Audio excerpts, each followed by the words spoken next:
Breaking news MLA Prashanti రెడ్డిపై YCP మాజీ MLA Prasanna Kumar Reddy వివాదాస్పద వ్యాఖ్యలు కాకరేపుతున్నాయి. కొవ్వూరులో వైసీపీ విస్తృత స్థాయి సమావేశంలో ప్రశాంతి రెడ్డిని కించపరిచేలా కామెంట్స్ చేశారు ప్రసన్న కుమార్.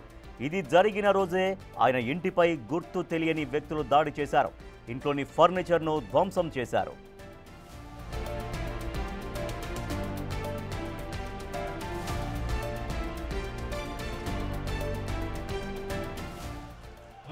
ఎక్కడో దగ్గర నిన్ను లేపేస్తా, జాగ్రత్తగా ఉండు. ఆ రాత్రిలో నిద్రపోయేటప్పుడు నీ దగ్గర వేల కోట్లు ఆస్తులు ఉన్నాయి, నువ్వు మంచివాడు అని చెప్పి నెల్లూరు జిల్లా అనుకుంటున్నారు, నీకు మంచి తెలివితేటలు ఉన్నాయని అనుకుంటున్నారు. ఆ చేతుల్లో చిక్కుపోయినావు ప్రభాకర్ రెడ్డి. నువ్వు ఇప్పటికైనా చాలా జాగ్రత్తగా ఉండాలి. నువ్వు నీ ఆస్తి కోసం, నీ డబ్బుల కోసం నిన్ను చంపే ప్రయత్నానికి 2 సిట్టింగ్లు అయ్యాయని మన దగ్గర ఇన్ఫర్మేషన్. చేసినా చేస్తారు, నడమంత్రపు శ్రీ రాజమాత కదా, చేసినా చేస్తారు. ఇవన్నీ ఆపు. మీ వాళ్ళ చేత తాగించి మమ్మల్ని తిట్టడం మంచిది కాదు. రాజకీయాల్లో ఎలక్షన్స్ అప్పుడు రాజకీయాలు చేసుకోవాలి, తర్వాత అందరం స్నేహితులే. అభివృద్ధి పనులు చేస్తే మేము ఆశీర్వదిస్తాం, అభినందిస్తాం మిమ్మల్ని కూడా. ఇటువంటి పనులు మానుకోండి, మంచిది కాదు ఎవరికైనా కూడా. అది ఎంత అదృష్టమో చూడండి. ఆయనకు భార్య కావడం, వెంటనే ఎమ్మెల్యే కావడం, పాత అన్ని పోయినాయి. అవన్నీ మన మనసులో ఉండే పాత అనేది ఏంటంటే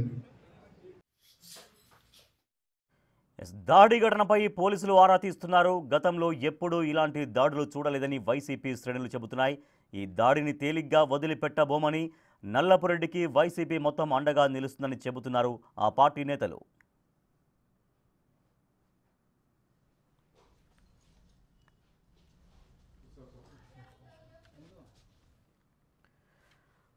ఒక మహిళా ఎమ్మెల్యే పైన వైసీపీ మాజీ ఎమ్మెల్యే నల్లపురెడ్డి ప్రసన్న కుమార్ చేసినటువంటి వ్యాఖ్యలు తీవ్ర కలకలాన్ని రేపుతున్నాయి.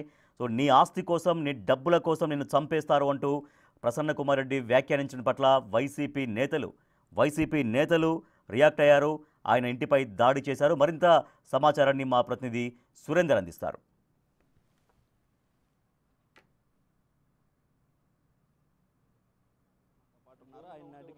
రాత్రి జరిగినటువంటి దాడి గురించి ఆయన మాటల్లో తెలుసుకుందాం. సార్, రాత్రి మన ఇంటిపైన కూడా దాడి చేయడం జరిగింది, దీని మీద ఏమంటారు? ప్రజాస్వామ్యంలో ఇటువంటివి మంచిది కాదు. విమర్శలు చేసుకోవాలి, ప్రతి విమర్శలు చేసుకోవాలి. కానీ ప్రశాంత్ రెడ్డి గారికి ఒక సలహా ఇచ్చాను. అమ్మ, స్క్రిప్టులు రాసిస్తూ ఉన్నారు, అవి చదువుతూ ఉన్నారు. మీరు రాజకీయాన్ని నేర్చుకొని మీరు ఏం మాట్లాడాలో అది మాట్లాడండి అని అంటే, ఎవరు ఏది రాసిస్తే అది చదవడం, మమ్మల్ని తిట్టడం. ఆ అమ్మాయి నా మీద వ్యక్తిగతంగా మాట్లాడింది కాబట్టి నేను కూడా నిన్న సాయంత్రం 7వ తేదీ సాయంత్రం రుక్మిణి కళ్యాణ మండపంలో వ్యక్తిగతంగా మాట్లాడాను. ఆమె మాట్లాడకపోతే మేము మాట్లాడడం కదా. మేము అడిగింది ఒకటే అన్న, జగన్మోహన్ రెడ్డి గారు అభివృద్ధి కార్యక్రమాలు చేశారు, అవి పనులు జరుగుతున్నాయి, మీరు అక్కడికి వెళ్తున్నారు, ఓకే చెప్పండి, ప్రారంభోత్సవం మేము చేస్తాము, త్వరగా పనులన్నీ కూడా ప్రారంభిస్తామని చెప్పండి, దానికేం అభ్యంతరం లేదు. మేము చేయించాము. పడుగుపాడులో 67 కోట్లతో అనిల్ కుమార్ యాదవ్ గారు, నేను పెద్ద రోడ్డు చేయించాం. సెంట్రల్ లైటింగ్ ఇనాగ్రేషన్కి ఆమెను పిలిచారు. సెంట్రల్ లైటింగ్ ఇనాగ్రేషన్ చేసి ఇది మేము చేసామని చెప్తుందన్న, అది రాజకీయ అవగాహన లేదు కదా, అది చెప్తుంది. ఎట్లా దానికోసంగా మేము ప్రెస్ మీట్ పెట్టి, నేను మా DCMS చైర్మన్ చలపతి గారు, మా విజయన్న అందరం కూడా ప్రెస్ మీట్ పెట్టి, మేము చేసిన అభివృద్ధి కార్యక్రమాలను మీరు చెప్పుకుంటున్నారు, ఇది కరెక్ట్ కాదు అని అన్నాం. మేమైతే ఆమె మీద వ్యక్తిగతంగా కూడా పోలేదు. ఆ రోజు సాయంత్రము ప్రెస్ వాళ్ళ దగ్గర వ్యక్తిగతంగా నా మీద పడిపోయింది. నేనేదో అవినీతికి పాల్పడ్డానని, డబ్బులు సంపాదిస్తున్నానని, పర్సంటేజీలు తీసుకుంటున్నానని, అప్పులు చేసుకుంటున్నానని. అప్పు ఎవడు చేసుకోడు ఈ కాలంలో? ప్రతి ఒక్కరూ అప్పు తెచ్చుకుంటారు, మళ్ళీ తిరిగి కట్టుకుంటూ ఉంటారు. మీ ఆయన కూడా అప్పులు చేశాడు కదా. కానీ ఇటువంటిది, ఈ సంస్కృతి అనేది కరెక్ట్ కాదు. మేము 1961 నుంచి రాజకీయాల్లో ఉన్నాం. మా పెదనాన్న జడ్పీ చైర్మన్, మా నాన్న సమితి ప్రెసిడెంట్. ఎప్పుడు చూడలేదు మేము నేదురుమల్లి జనార్దన్ రెడ్డి గారు వాళ్ళు కూడా చాలా కాలం ఫైట్ చేసుకున్నాం, విమర్శించుకునేవాళ్ళం. ఇట్లా ఇళ్ల మీదకి వచ్చి దాడులు చేయడం అనేది ఎప్పుడు జరగలేదన్నా. ఇది మంచి సాంప్రదాయం కాదు. డబ్బుంటే వాళ్ళ దగ్గర ఉండొచ్చు. నేనైతే నిన్న సాయంత్రం మాట్లాడిన మాటలకి కట్టుబడి ఉన్నాను. నిన్న జరిగినటువంటి, మీరు మాట్లాడినటువంటి వివాదాస్పద మాటల వల్లనే ఈ యొక్క దాడి జరిగిందని అంటారు. ఆమె వ్యక్తిగతంగా మాట్లాడినప్పుడు మేము కూడా కౌంటర్ ఇచ్చుకోవాలి కదా. ఆమెను ఎవరు కలిపెట్టమన్నారు? నేను అవినీతి పరుణ్ణంట, అప్పులు చేస్తున్నానంట, పర్సంటేజీలు తీసుకుంటున్నానంట.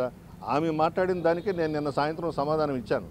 ఇప్పుడు నేను ఇవ్వకపోతే నేను అవన్నీ చేసినట్టే కదా, తప్పు చేసినట్టే కదా. అందువల్ల మా కౌంటర్ మేము ఇచ్చాము. నీకు ధైర్యం ఉంటే ప్రెస్ మీట్ పెట్టి వాటికి ఇవ్వు, మరలా మేము ఇస్తాము. అంతే తప్ప ఇళ్ల మీదకు పంపించి దాడులు చేయించి, మా అమ్మ ఒక్కటే ఉంది 80 ఏళ్ళు పైన, ఆమెకి భయపడిపోయింది.